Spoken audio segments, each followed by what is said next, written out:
नमस्कार, technical analysis के 6th episode में आपका स्वागत है।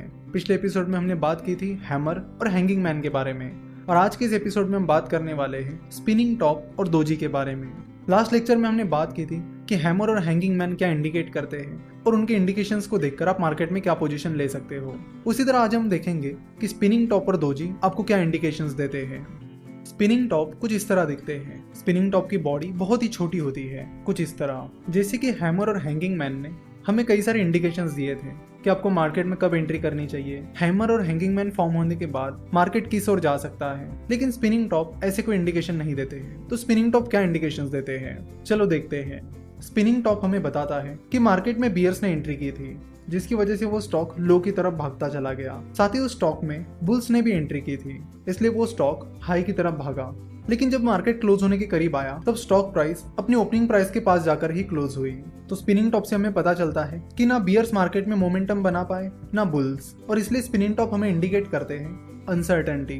यानी स्पिनिंग टॉप बताते हैं कि उस स्टॉक में अनसर्टेनिटी चल रही है, यानी कुछ भी हो सकता है।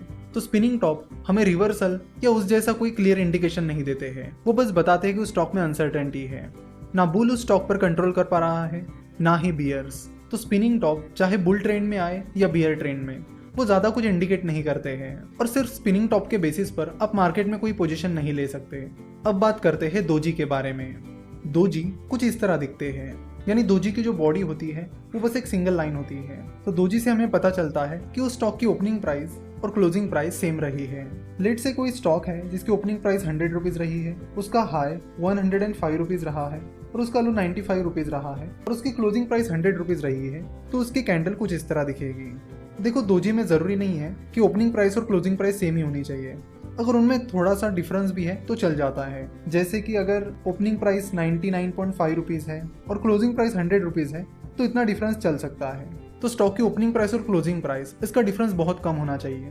और अगर ओपनिंग प्राइस और क्लोजिंग प्राइस सेम है तो और भी बढ़िया, क्योंकि दोजी की ओपनिंग प्राइस और क्लोजिंग प्राइस सेम होती है, इसलिए दोजी में कलर मैटर नहीं करता है कि वो ग्रीन कैंडल है या फिर रेड कैंडल है। तो चलो देखते हैं कि दोजी हमें क्या बताते हैं। तो दोजी हमें बताता है कि बियर्स ने उस स्टॉक में एंट्री की थी, जिसकी वजह से वो स्टॉक लो की तरफ चला गया था। साथ ही उस स्टॉक में बुल्स ने भी एंट्री की थी, जिसकी वजह से वो स्टॉक हाई की तरफ भी गया था। लेकिन दिन खत्म होते होते उस स्टॉक की प्राइस अपनी ओपनिंग प्राइस के पास जाकर ही क्लोज हुई। यानी दोजी भी हमें बताता है कि उस स्टॉक पर ना बियर कंट्रोल कर पाया ना ही बुल्स। तो दोजी भी हमें अनसर्टेनिटी इंडिकेट करता है। तो सिर्फ दोजी के बेसिस पर आप मार्केट में कोई पोजीशन नहीं ले सकते। दोजी में कुछ और भी पैटर्न्स होते हैं, चलो उन्हें भी समझते हैं। तो जो दोजी इस तरह दिखता है उसे ग्रेवस्टन दोजी कहा जाता है। ग्रेवस्टन दोजी की ओपनिंग प्राइस, क्लोजिंग प्राइस और लो प्राइस सेम होती है। और जो दोजी कुछ इस तरह दिखते हैं उन्हें ड्रैगन फ्लाई दोजी कहा जाता है। ड्रैगन फ्लाई दोजी की ओपनिंग प्राइस, क्लोजिंग प्राइस और हाई प्राइस सेम होती है। अगर आप ग्रेवस्टन दोजी की बात करोगे तो उस पर्टिकुलर स्टॉक में बुल्स ने एंट्री तो की थी, लेकिन बुल्स अपना मोमेंटम बना नहीं पाए और फाइनली वो स्टॉक अपनी ओपनिंग प्राइस पर जाकर ही क्लोज हुआ। वही ड्रैगन फ्लाई दोजी में बियर्स ने एंट्री तो की थी, लेकिन बियर्स अपना मोमेंटम नहीं बना पाए और आखिर में वो स्टॉक अपनी ओपनिंग प्राइस के पास जाकर ही क्लोज हुआ। ड्रैगन फ्लाई दोजी दिखने में तो हैमर की तरह ही लगता है, बट हैमर को एक छोटी सी बॉडी होती है, वही ड्रैगन फ्लाई दोजी की बॉडी नहीं के बराबर होती है। तो आप कभी भी ड्रैगन फ्लाई दोजी और हैमर में कंफ्यूज मत होइए। तो चाहे वो स्पिनिंग टॉप हो या फिर दोजी हो, वो कोई बुलिश ट्रेंड या फिर बियरिश ट्रेंड प्रेडिक्ट नहीं करते हैं। वो आपको ऐसा कोई इंडिकेटर नहीं देते हैं जिससे आप मार्केट में एंट्री या एग्जिट ले सको। वो बस आपको बताते हैं कि मार्केट में अनसर्टेनिटी है। तो लास्ट लेक्चर में हमने देखा था कि हैमर ने हमें कुछ इंडिकेशंस दिए थे, जिसके बेसिस पर हम मार्केट में कुछ पोजीशंस ले पा रहे थे। सिमिलरली हैंगिंग मैन ने भी हमें कुछ इंडिकेशंस दिए थे, जिनके बेसिस पर हम मार्केट में पोजीशन ले पा रहे थे। पर इस एपिसोड में जब हमने स्पिनिंग टॉप और दोजी के बारे में बात की तो वैसा कुछ नहीं हुआ। हमें ऐसा कोई परफेक्ट इंडिकेशन नहीं मिला जिसके बेसिस पर हम उस स्टॉक में कोई पोजीशन ले पाए। तो बस दोजी या स्पिनिंग टॉप को देखकर आप कोई भी पोजीशन मत लीजिए, क्योंकि इन दोनों से हमें कोई अच्छा और परफेक्ट इंडिकेशन नहीं मिलता है। देखो, क्या नहीं करना चाहिए ये भी उतना ही इंपॉर्टेंट है जितना क्या करना चाहिए ये इंपॉर्टेंट है।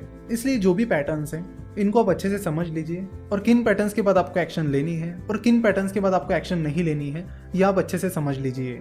नेक्स्ट लेक्चर में हम इनगल्फिंग पैटर्न्स के बारे में बात करेंगे। देखेंगे कि इनगल्फिंग पैटर्न्स हमें क्या इंडिकेट करते हैं और उनके इंडिकेशंस के बेसिस पर हम उस स्टॉक में या मार्केट में क्या पोजीशन ले सकते हैं। आशा करता हूँ कि आपको आज का एपिसोड पसंद आया होगा।